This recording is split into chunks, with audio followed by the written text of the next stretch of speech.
हाथ अंगूठा उठाओ, अंगूठा पूरी लाइन दिखाओ ना, इन्हें पढ़ने की पढ़ भी लेकर आओ। चलो करो कार्रवाई शुरू। सांसारिक लोग संसार को सुखों की खान समझकर इंद्रियों के भोगों और विषय विकारों की ओर दौड़ते हैं। जैसे पहले बोले थे, वे दुनिया को भोग सामग्री इकट्ठी करते हैं, दुनिया को भोगते हैं, दुनिया की तृष्णाएं हृदय में लेकर यहाँ से चले जाते हैं। ये तृष्णाएं पुनः उन्हें संसार में फिर ले आती है। संत सरदास जी कहते हैं, अरे नर हरि का हेत न जाना, उपजा सुमिरन के काजे ते कहू और ठाना।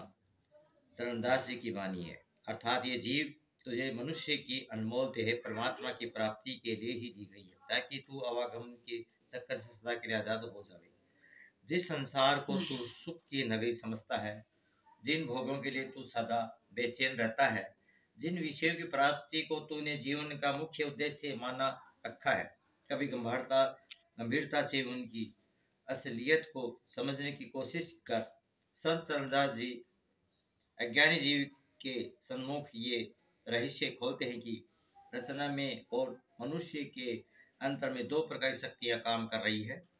एक शब्द या नाम की शक्ति है, जिसका ध्येय परमात्मा से बिछुड़ी आत्मा को पुनः परमात्मा से मिलना है। दूसरी काल और माया की शक्ति है, जो जीवात्मा को इस त्रिलोकी में कैद रखना चाहती है। इस त्रिलोकी का प्रबंध कुल मालिक के काल के सुपुर्द कर रखा है। त्रिलोकी का सारा कार्य चेतन आत्मा के सहारे चल रहा है। जड़ संसार अपने आप में कोई अर्थ नहीं रखता। सभी आत्माएं यदि त्रिलोकी के पार चली जावे तो त्रिलोकी गुजर जाएगी। इसे त्रिलोकी की शासन का सदा ये प्रयत्न रहता है। कोई भी आत्मा किसी भी दशा में शब्द की धुन और प्रकाश को पकड़कर परमात्मा से मिला न कर पाए। जीव को परमात्मा से दूर और रचना में कैद रखने के लिए काल और माया ने हर जीव के पीछे अपना करिंदा या कर्मचारी मन को लगा रखा है। मन ने पांचों इंद्रियों, पांच विकारों का ताना माना बुन रखा है। माया जीव और मोह के लेने के लिए जगत में रंग बिरंगी शक्लों पदार्थों को पैदा करती है। वह संसार में अनेक प्रकार के आकर्षण, रस, स्वाद, प्रलोभन पैदा करती है। मन जीवात्मा के अंदर इतनी प्राप्ति की प्रबल तरंगे पैदा करता है। इन तरंगों के अधीन जीवात्मा इंद्रियों के घाट उतरती है और इंद्रियों द्वारा संसार की विषय वस्तुओं को भोगती है। अज्ञानी जीव ये नहीं जानता कि जिन भोगों और विकारों को वह सुख के साधन समझकर अपनाने की कोशिश करता है, वे वास्तव में उसके शत्रु द्वारा उसे मायामय संसार को बांध कर रखने के षड्यंत्र के अंग है। शरीर, मन, इंद्रियों तो साधन मात्र है, पर मनुष्य को यह चुनाव करना है कि वह इनका प्रयोग संसार के झूठे और नश्वर भोगों की प्राप्ति के लिए करना चाहता है, या इन्हें सच्चे सुख शांति के स्रोत परमेश्वर की प्राप्ति का साधन बनाना चाहता है। चरणदास जी समझाते हैं कि संसार माया द्वारा रचा गया कर्ज और फल का एक झूला है। ये झूला पुण्य और पाप के दो स्तंभों के सहारे खड़ा है। इस झूले का तृष्णा पर तख्ती रखी हुई है। आशा रूपी सहेली झूला रही है। 5 इंद्रियों और 25 प्रकृतियों द्वारा झूला झूल रहे जीव को मीठे मीठे गीत सुन रहे हैं। ये जीव को भ्रम में डालकर नाना प्रकार के कर्मों में उलझाती है। साधारण नर नारी ही नहीं, बड़े बड़े योगी तपस्वी भी खुशी खुशी आशा तृष्णा कर्म और फल का पुण्य पाप का ये झूला झूल रहे हैं। झूला कभी ऊपर जाता है, कभी नीचे आता है। जीवात्मा किए हुए कर्मों का फल भोगने के लिए कभी उच्च अच्छी योनियों में आती है, कभी निचली बुरी योनियों में। ये पापों का फल भोगने के लिए नरकों में और पुण्यों द्वारा फल भोगने के लिए स्वर्गों में जाती है। आपका आशय है कि माया तृष्णा कर्म को और कर्म फल को उत्पन्न करता है, जिसके कारण जीवात्मा मन धन में पढ़कर सदा अवागन में कैद रहती हैं और परमात्मा से मिलाप नहीं कर पाती। भागो साधनी है यही झूले मते झूल, अही हेली ब्रह्म भूमि या देश की कीजे। भोगो भागो साधनी है में मेरी बंदी डोर, अरी हेली तुरना पटरी जित धरी जी। भागो साधनी है कर्म वृक्ष की बेली, अरी हेली बारी फल लगे विष भरे जी। भागो साधनी है दुमिते हेरियर डूबे, अरी हेली छल रूपी फूल फूले फूल ही जी। भागो साधनी है पाप पुण्य पुण्य दो खंभ, अरी हेली नरक सुरग झोटा लगे जी। भागो साधनी है झूलन चाव ही चाव, अरी हेली नर नारी सब झूले ही जी। भागो साधनी है तपस्वी जोगी गए भूल, अरी हेली फल चाहत अरु कामना जी। भागो साधनी है आशा झुलावत नारी, अरी हेली 5:25 मिली गावे जी। ये महात्मा चरणदास जी की वाणी है। आप इस पद में ये अर्थपूर्ण वचन कहते हैं। छल रूपी फूल ही जी और फल लगे विषय भरे जी। आपका अभिप्राय है कि बाहर से देखने में इसे कर्म भूमि के बाग में फले फल बहुत सुंदर मनमोहक प्रतीत होते हैं, पर वास्तव में ये छल से भरे और विषैले हैं।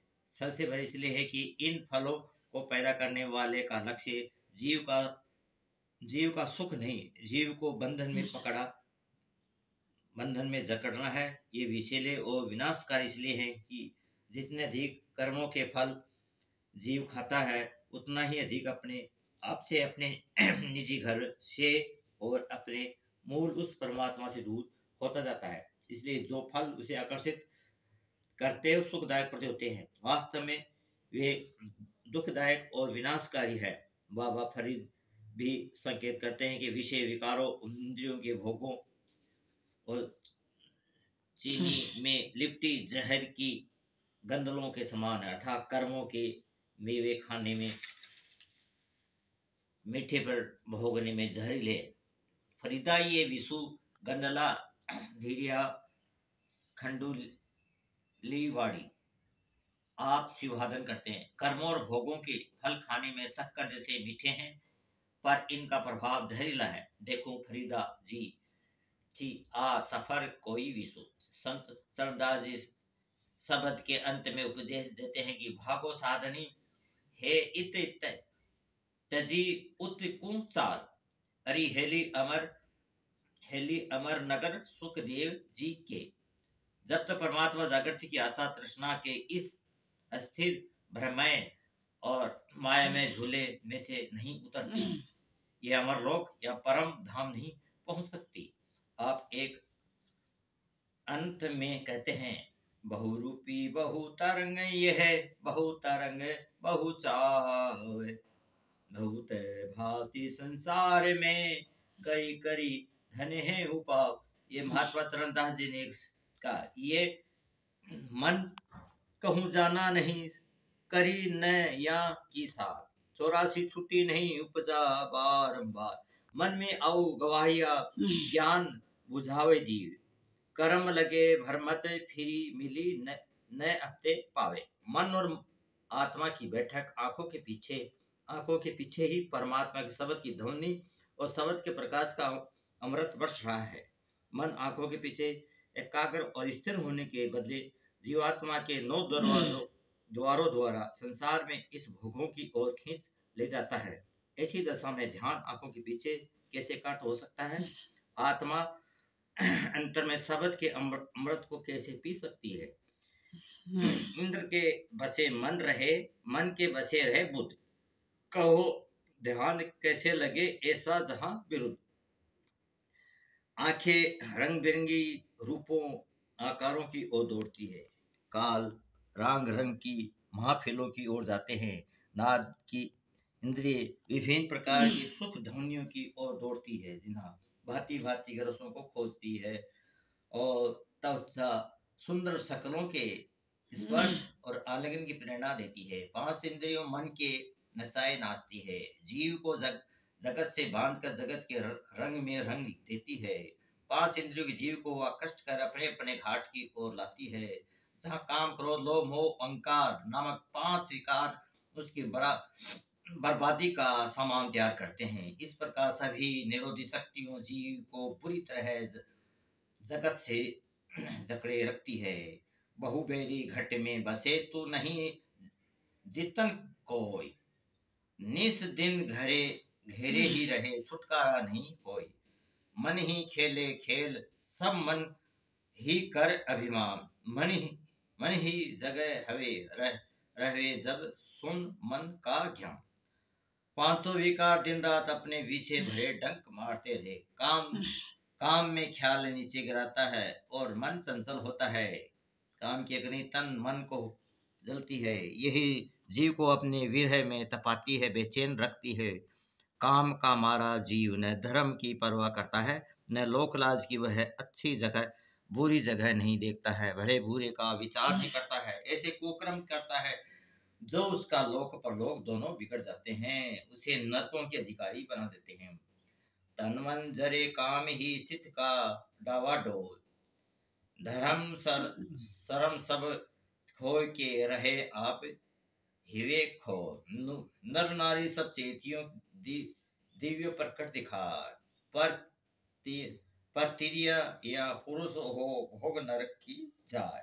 काम शक्ति को नष्ट करता है, मन को मलिन करता है, विवेक का हास करता है, परमात्मा का सत्यापन कर देता है। काम संतान की उत्पत्ति का साधक है, अभिचार और भोग विलास का नहीं। शक्ति का एक ही, चाहे उसे विषय वासनाओं की पूर्ति के लिए खर्च में ले, चाहे रूहानी तरक्की के लिए। पर नारी के आपसी दोनों बुरी बलाएं, घर बाहर की आग ज्यों देवी हाथ जलाए।